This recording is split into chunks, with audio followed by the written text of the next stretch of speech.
Je lisais tout à l'heure, faut-il craindre pour la liberté de la presse? Eh bien, c'est la question qu'on se pose après les suspensions de médias français au Mali et de médias russes dans toute l'Union européenne. Qu'en pensent nos chroniqueurs? André Bois, est-ce que vous pensez que c'est un deux poids, deux mesures? Est-ce que vous pensez dans un premier temps que la liberté de la presse, avant de parler de deux poids, deux mesures, est-ce que vous pensez que la liberté de la presse est menacée, après ce que vous entendez? Non, je ne pense pas que la liberté de la presse soit menacée. Je pense juste que la liberté de la presse n'est jamais totale, hein. Vous savez, on exerce, on fait son métier, mais on est toujours soumis à... Il y a une loi, il y a une réglementation. Donc, la réglementation est souvent donc, utilisée par des pouvoirs selon leurs accointances avec un média ou pas pour agir. Mais je ne pense pas que dans ces deux cas-là, on puisse parler non seulement de menace de pouvoir, mais je pense que ces cas ne sont pas pareils. C'est que ce qui compte après, c'est le contenu de la suspension, ce n'est pas le fait de suspendre. On peut suspendre, mais on suspend pourquoi? Alain et on a votre point de vue, Alain et Edith, c'est quand même des médias qu'on empêche d'exercer. Oui, ce sont des médias qu'on empêche d'exercer. Et bon, je ne suis pas totalement d'accord avec André. De tout temps, et même en période de paix, c'est vrai qu'on est dans une période assez spéciale parce que c'est une période de conflit en Europe, mais en période de paix, en période même de stabilité, les médias, la presse est également est menacée. On sait que pour la plupart, que ce soit sur des terrains de conflit ou que ce soit sur des terrains calmes, en général, la liberté d'expression, elle est malheureusement contrôlée, même si c'est visible. Même si ce n'est pas visible, elle est en général contrôlée. Je pense que, surtout dans cette situation de conflit,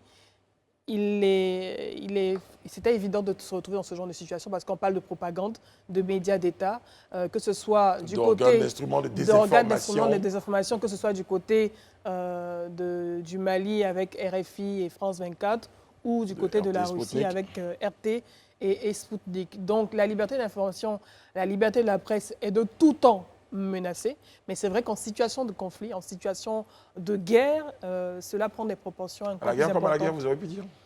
À la guerre comme à la guerre, des deux côtés. Alain Toussaint, est-ce que vous partagez l'assertion selon laquelle je ne suis pas d'accord avec ce que tu dis, mais prêt à mourir pour que tu aies le droit de le dire? Oui, ça part d'un principe qui concerne la liberté d'expression, la liberté de penser. Ce qui m'a heurté dans les décisions prises par l'Union européenne visant les médias russes, c'est qu'on ne laisse pas le choix à la population. Et donc il y a une forme d'enfantillage en disant on va couper les médias alternatifs, moi je les appelle comme ça, ceux qui ne sont pas les médias mainstream, ceux qui répandent la doxa officielle de l'Union européenne. C'est vrai, il y a un contexte de conflit.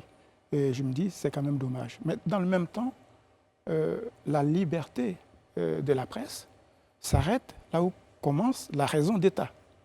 Voilà. Expliquez-nous un peu ça. Ben, oui, écoutez, quand vous avez des médias qui, par leur contenu, peuvent troubler l'ordre public, moi je suis d'accord pour que les autorités de régulation prennent leurs responsabilités. Je vous donne un exemple.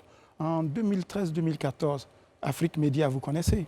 Bon, c'est un média pour moi de propagande. Et personnellement, je n'ai jamais accepté d'aller sur leur plateau parce que ce n'est pas du journalisme. Mais en 2014, ils ont été, je crois, éjectés du bouquet Canal+. Parce qu'il y avait un acharnement sur le président de la République, il y avait un acharnement sur le ministre Ahmed Bakayoko, et dans des termes les plus grossiers. Ce n'est plus de la liberté de la presse. Vous voyez? Donc, mais pour l'Union européenne, ce ne sont pas des autorités de régulation qui ont pris ces décisions. L'Union européenne, c'est une association de pays et on décide que désormais, ces médias russes, etc., sont interdits. Et je pense que quand les médias enfreignent les règles de bienséance et le respect de l'honnêteté de l'information, les autorités doivent sévir.